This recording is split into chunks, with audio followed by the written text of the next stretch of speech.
ಎಲ್ರಿಗೂ ನಮಸ್ಕಾರ. SBK Kannada YouTube ಚಾನಲ್ಗೆ ನಿಮಗೆಲ್ಲ ಸ್ವಾಗತ. ಪ್ರತಿದಿನದ ಪ್ರಚಲಿತ ವಿದ್ಯಮಾನಗಳ ಸರಣಿ ನವೆಂಬರ್ 1 ನಿಮಗೆಲ್ಲ ಸುಸ್ವಾಗತ. ವಿಡಿಯೋವನ್ನು ಶುರು ಮಾಡೋದಕ್ಕೂ ಮುಂಚೆ ಎಲ್ಲರಿಗೂ ಕನ್ನಡ ರಾಜ್ಯೋತ್ಸವದ ಹಾರ್ದಿಕ ಶುಭಾಶಯಗಳು. ಈ ವಿಡಿಯೋದ PDF ಅನ್ನು ಎಂದಿನಂತೆ ನೀವು ಟೆಲಿಗ್ರಾಮ್ ಮತ್ತು ವೆಬ್ಸೈಟ್ ಅಲ್ಲಿ ಪಡ್ಕೋಬಹುದು. ಜೊತೆಗೆ ಜನವರಿಯಿಂದ ಅಕ್ಟೋಬರ್ ತಿಂಗಳ ಪ್ರಚಲಿತ ವಿದ್ಯಮಾನಗಳ PDF ಅನ್ನು ಆನ್ಲೈನ್ ಸ್ಟೋರ್ ಅಲ್ಲಿ ಅಪ್ಲೋಡ್ ಮಾಡಲಾಗಿದೆ. ಆಸಕ್ತರು ಹೋಗಿ ಪರ್ಚೇಸ್ ಮಾಡಿ. ಡಿಸ್ಕ್ರಿಪ್ಷನ್ ಅಲ್ಲಿ ಲಿಂಕ್ ಅನ್ನು ಕೊಟ್ಟಿರ್ತಾನೆ. ಮೊದಲನೇ ಪ್ರಶ್ನೆ, MEITY smart app hub app scale academy ಕಾರ್ಯಕ್ರಮವನ್ನು ಪ್ರಾರಂಭಿಸಲು ಯಾವ ಕಂಪನಿಯೊಂದಿಗೆ ಪಾಲುದಾರಿಕೆಯನ್ನು ಮಾಡಿಕೊಂಡಿದೆ? MEITY startup hub has partnered with which company to launch the app scale academy programme? ಇರ್ತಕ್ಕಂಥ 4 ಆಯ್ಕೆಗಳಲ್ಲಿ ಸರಿಯಾದಂಥ ಉತ್ತರ ಗೂಗಲ್. ಎಲೆಕ್ಟ್ರಾನಿಕ್ಸ್ ಮತ್ತು ಮಾಹಿತಿ ತಂತ್ರಜ್ಞಾನ ಉಪಕ್ರಮ MEETY ಅಂದರೆ ಎಲೆಕ್ಟ್ರಾನಿಕ್ಸ್ ಮತ್ತು ಮಾಹಿತಿ ತಂತ್ರಜ್ಞಾನ ಸಚಿವಾಲಯ. ಈ ಒಂದು ಸಚಿವಾಲಯದ ಉಪಕ್ರಮವಾದ ಸ್ಮಾರ್ಟ್ ಆಪ್ ಹಬ್ ಮತ್ತು ಇದನ್ನ ಗೂಗಲ್ ಸಹಭಾಗಿತ್ವದಲ್ಲಿ ಆಪ್ ಸ್ಕೇಲ್ ಅಕಾಡೆಮಿ ಬೆಳವಣಿಗೆಗೆ ಮತ್ತು ಅಭಿವೃದ್ಧಿ ಕಾರ್ಯಕ್ರಮವನ್ನು ಪ್ರಾರಂಭಿಸಲು ಭಾರತಾದ್ಯಂತ ಈ ಒಂದು ತರಬೇತಿಯನ್ನು ನೀಡಲಾಗುತ್ತೆ ಈ ಒಂದು ನೂತನವಾದ ಇನಿಷಿಯೇಟಿವ್ ಮೂಲಕ. ಸ್ಕೇಲೆಬಲ್ ಅಪ್ಲಿಕೇಶನ್ ಪರಿಹಾರಗಳನ್ನು ನಿರ್ಮಿಸಲು ಅಗತ್ಯವಿರುವ ಸಹಾಯವನ್ನು ಒದಗಿಸಲು ಭಾರತದ ಶ್ರೇಣಿ 2 ಮತ್ತು 3 ನಗರಗಳಲ್ಲಿ ಉದಯೋನ್ಮುಖ ಆರಂಭಿಕ ಪರಿಸರ ವ್ಯವಸ್ಥೆಯ ಮೇಲೆ ಪ್ರೋಗ್ರಾಮ್ ಅನ್ನು ಕೇಂದ್ರೀಕರಿಸಲಾಗುತ್ತೆ. App scale academy gaming, health care, fintech, ಸಾಮಾಜಿಕ ಪರಿಣಾಮ ಮತ್ತು ಇತರವುಗಳನ್ನು ಒಳಗೊಂಡಿದ್ದು ವಿಶ್ವ ದರ್ಜೆಯ ಅಪ್ಲಿಕೇಶನ್ಗಳ ಶ್ರೇಣಿಯನ್ನು ನಿರ್ಮಿಸಲು ಮತ್ತು ಅಳೆಯಲು ಸ್ಥಳೀಯ ಆರಂಭಿಕ ಮತ್ತು ಮಧ್ಯ ಹಂತದ ಸ್ಟಾರ್ಟ್ಅಪ್ಗಳಿಗೆ ಸಹಾಯ ಮಾಡುವುದರ ಮೇಲೆ ಕೆಲಸವನ್ನು ಮಾಡುತ್ತೆ. ಟೈಅಪ್ ಆಗಿರೋದು ಎಲೆಕ್ಟ್ರಾನಿಕ್ಸ್ ಮತ್ತು ಮಾಹಿತಿ ತಂತ್ರಜ್ಞಾನ ಸಚಿವಾಲಯ ಟೈಅಪ್ ಆಗಿರೋದು ಗೂಗಲ್ ಜೊತೆ ಆಗಿರೋದ್ರಿಂದ ಗೂಗಲ್ನ CEO ಸುಂದರ್ ಪಿಚೈ ಅವರು. ಸ್ಥಾಪನೆಯಾಗಿದ್ದು 4 ಸೆಪ್ಟೆಂಬರ್ 1998 ಕ್ಯಾಲಿಫೋರ್ನಿಯಾ, ಅಮೆರಿಕಾದಲ್ಲಿ. ಗೂಗಲ್ನ ಸಂಸ್ಥಾಪಕರು ಲ್ಯಾರಿ ಪೇಜ್ ಮತ್ತು ಸರ್ಗೆ ಬ್ರಿನ್. ಇಸ್ರೇಲ್ನ ಸ್ಪೈವೇರ್ ಆದಂಥ ಪೆಗಾಸಸ್ ಸ್ಕೂಪಿಂಗ್ ಕುರಿತು ತನಿಖೆ ನಡೆಸಲು ರೂಪಿಸಲಾದಂಥ 3 ಸದಸ್ಯರ ಸ್ವತಂತ್ರ ತಜ್ಞರ ಸಮಿತಿಯ ಅಧ್ಯಕ್ಷರಾಗಿ ಯಾರನ್ನ ಹೆಸರಿಸಲಾಗಿದೆ? Who has been named as the chairperson of 3-member independent expert committee constituted to investigate Israel spyware Pegasus snooping? ಸರಿಯಾದಂಥ ಉತ್ತರ RV ರವಿಚಂದ್ರನ್. ತಜ್ಞರ ಸಮಿತಿಯನ್ನ ಮಾಜಿ ಸುಪ್ರೀಂ ಕೋರ್ಟ್ನ ನ್ಯಾಯಾಧೀಶರಾದಂಥ RV ರವಿಚಂದ್ರನ್ ನೇತೃತ್ವದಲ್ಲಿ ವಹಿಸಲಾಗಿದೆ. ಈ ಪೆಗಾಸಸ್ ಅನ್ನೋದ್ರ ಬಗ್ಗೆ ನೀವು ಡೀಟೇಲ್ ಆಗಿ ಆರ್ಟಿಕಲ್ನ ಓದ್ಕೊಂಡ್ರೆ ಗೊತ್ತಾಗುತ್ತೆ ಇದೇನು ಎತ್ತ ಅಂತ. ಬಹಳಷ್ಟು ಸುದ್ದಿಯಲ್ಲಿತ್ತು ರೀಸೆಂಟ್ ಆಗಿ. ಇದ್ರ ಬಗ್ಗೆ ಆರ್ಟಿಕಲ್ಸ್ನ ನಾನು ಆಲ್ರೆಡಿ ಟೆಲಿಗ್ರಾಮಲ್ಲಿ ಶೇರ್ ಮಾಡಿದ್ದೀನಿ, ಡೀಟೇಲ್ ಆಗಿ ಓದಿ ಅದನ್ನ. ಪೆಗಾಸಸ್ ಅನ್ನೋದು ಇಸ್ರೇಲ್ ದೇಶದ ಸೈಬರ್ ಆರ್ಮ್ ಸಂಸ್ಥೆ NSO ಗ್ರೂಪ್ ಅಭಿವೃದ್ಧಿಪಡಿಸಿದಂಥ ಒಂದು ಸ್ಪೈವೇರ್ ಆಗಿದ್ದು iOS ಮತ್ತು ಆಂಡ್ರಾಯ್ಡ್ನ ಆವೃತ್ತಿಗಳಲ್ಲಿರ್ತದೆ. ಮೊಬೈಲ್ ಫೋನ್ ರಹಸ್ಯವಾಗಿ ಒಂದು ಕದ್ದಾಳಿಕೆ ಮಾಡ್ತಕ್ಕಂಥದಕ್ಕೆ ಇದನ್ನ ಬಳಸ್ತಾರೆ. ರಾಜ್ಯ ಇಂಧನ ದಕ್ಷತೆಯ ಸೂಚ್ಯಂಕ 2020ರಲ್ಲಿ ಯಾವ ರಾಜ್ಯ ಅಗ್ರಸ್ಥಾನದಲ್ಲಿದೆ? Which state has topped state energy efficiency index 2020? ಪ್ರಶ್ನೆಗೆ ಸರಿಯಾದಂಥ ಉತ್ತರ ಕರ್ನಾಟಕ. ನಮ್ಮ ಕರ್ನಾಟಕ 2020ನೇ ಸಾಲಿನ ರಾಜ್ಯ ಇಂಧನ ದಕ್ಷತೆ ಸೂಚ್ಯಂಕದಲ್ಲಿ ಅಗ್ರಸ್ಥಾನಿಯಾಗಿದೆ. ರಾಜ್ಯ ಇಂಧನ ದಕ್ಷತೆ ಸೂಚ್ಯಂಕ SEEI ಕರ್ನಾಟಕ ಅಗ್ರಸ್ಥಾನಿ. ರಾಜ್ಯದಲ್ಲಿ ಇಂಧನ ದಕ್ಷತೆಯನ್ನು ಸುಧಾರಿಸಲು ಹಲವಾರು ಉಪಕ್ರಮಗಳ ಹಿನ್ನೆಲೆಯಲ್ಲಿ 100 ಅಂಕಗಳ ಪಟ್ಟಿ 70 ಅಂಕಗಳನ್ನು ಗಳಿಸುವ ಮೂಲಕ ಕರ್ನಾಟಕ ಈ ಒಂದು ಸೂಚ್ಯಂಕದಲ್ಲಿ ಅಗ್ರಸ್ಥಾನಿಯಾಗಿದೆ. ಇನ್ನು 2ನೇ ಸ್ಥಾನದಲ್ಲಿ ರಾಜಸ್ಥಾನ ಕಂಡುಬಂದರೆ 3ನೇ ಸ್ಥಾನದಲ್ಲಿ ಹರಿಯಾಣ ಕಂಡುಬಂದಿದೆ. ಇನ್ನು ಕಳೆದ ವರ್ಷ ರಾಜಸ್ಥಾನ ಏನಿತ್ತು ಅದು ಅಗ್ರಸ್ಥಾನಿಯಾಗಿತ್ತು 2019ರಲ್ಲಿ. ರಾಜ್ಯ ಇಂಧನ ದಕ್ಷತೆ ಸೂಚ್ಯಂಕ 2020 ಯಾವ ಸಚಿವಾಲಯ ಬಿಡುಗಡೆ ಮಾಡುತ್ತೆ? ವಿದ್ಯುತ್ ಸಚಿವಾಲಯ ಬಿಡುಗಡೆ ಮಾಡುತ್ತೆ.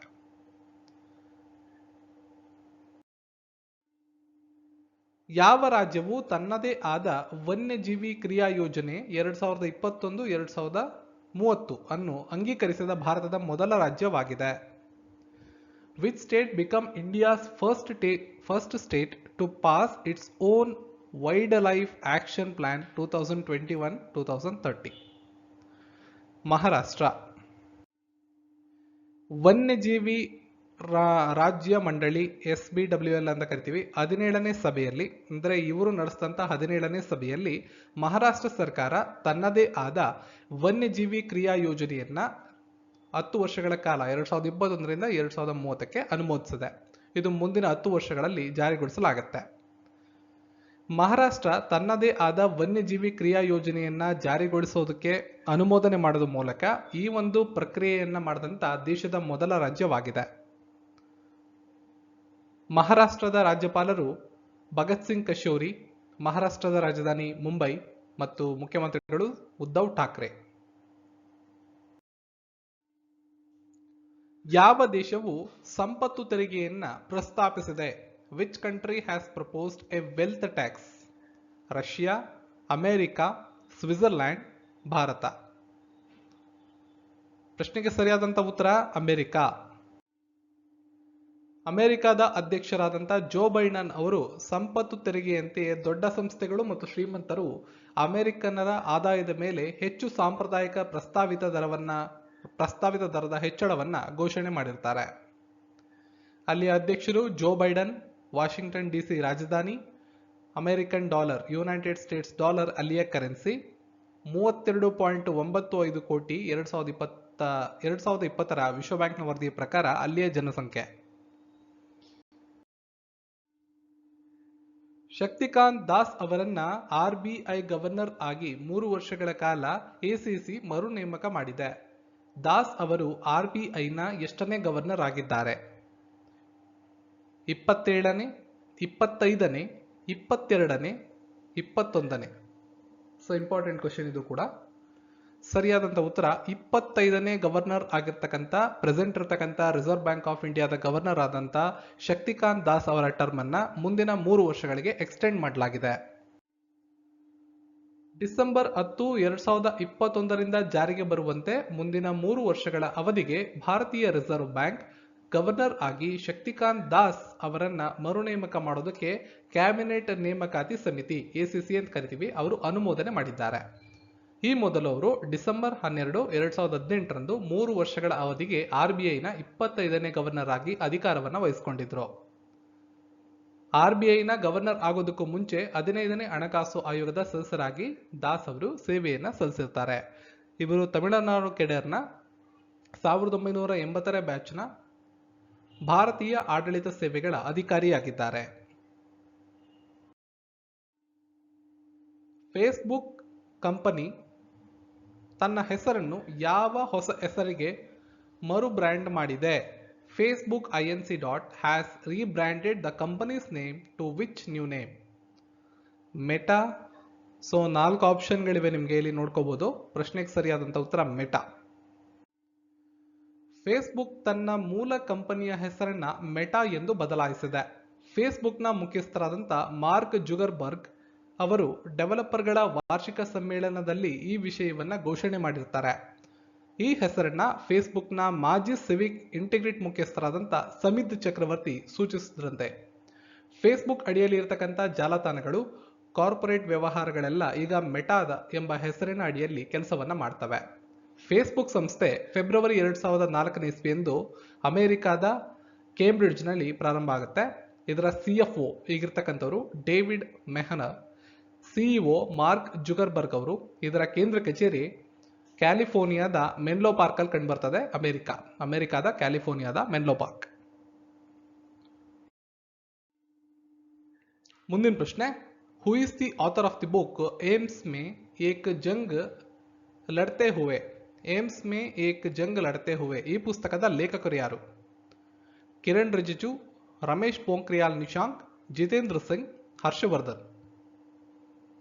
ಪ್ರಶ್ನೆಗೆ ಸರಿಯಾದ ಉತ್ತರ ರಮೇಶ್ ಪೋಖ್ರಿಯಾಲ್ ನಿಶಾಂಕ್. ಕೇಂದ್ರದ ಮಾಜಿ ಶಿಕ್ಷಣ ಸಚಿವರಾದಂಥ ರಮೇಶ್ ಪೋಖ್ರಿಯಾಲ್ ನಿಶಾಂಕ್ ಅವರು ತಮ್ಮ ಪುಸ್ತಕವಾದಂಥ ಏಮ್ಸ್ ಮೇ ಏಕ್ ಜಂಗ್ ಲಡ್ತೆ ಹುವೆ ಅನ್ನೋ ಪುಸ್ತಕದ ಪ್ರತಿಯನ್ನ ದೆಹಲಿಯಲ್ಲಿ ಪ್ರಧಾನಿ ನರೇಂದ್ರ ಮೋದಿ ಅವರಿಗೆ ಉಡುಗೊರೆಯಾಗಿ ನೀಡಿರುತ್ತಾರೆ. ಈ ಪುಸ್ತಕವನ್ನ ಪೋಖ್ರಿಯಾಲ್ ದೆಹಲಿಯ ಏಮ್ಸ್ನಲ್ಲಿ COVID-19 ವಿರುದ್ಧ ತಾವು ಹೋರಾಡ್ತಿರ್ಬೇಕಾದಂದ್ರೆ ಕೋವಿಡ್ ಇನ್ಫೆಕ್ಟ್ ಆಗಿ ಏಮ್ಸ್ ಅಲ್ಲಿ ಅವರು ಚಿಕಿತ್ಸೆಯನ್ನ ಪಡ್ಕೊಳ್ಳುವಂತ ಸಂದರ್ಭದಲ್ಲಿ ಅವ್ರಿಗಾದಂಥ ಅನುಭವಗಳನ್ನ ಈ ಪುಸ್ತಕದಲ್ಲಿ ಬರೆದಿರ್ತಾರೆ. ಈ ಪುಸ್ತಕವನ್ನ ಪ್ರಭಾತ್ ಪ್ರಕಾಶನ ಪ್ರೈವೇಟ್ ಲಿಮಿಟೆಡ್ ಅವರು ಮುದ್ರಣ ಮಾಡಿರ್ತಾರೆ. ಜಗತ್ತಿನ ಅತಿದೊಡ್ಡ ಜಲಜನಕ ಇಂಧನ ಕೋಶ ವಿದ್ಯುತ್ ಸ್ಥಾವರವನ್ನ ಯಾವ ದೇಶ ಅನಾವರಣಗೊಳಿಸಿದೆ?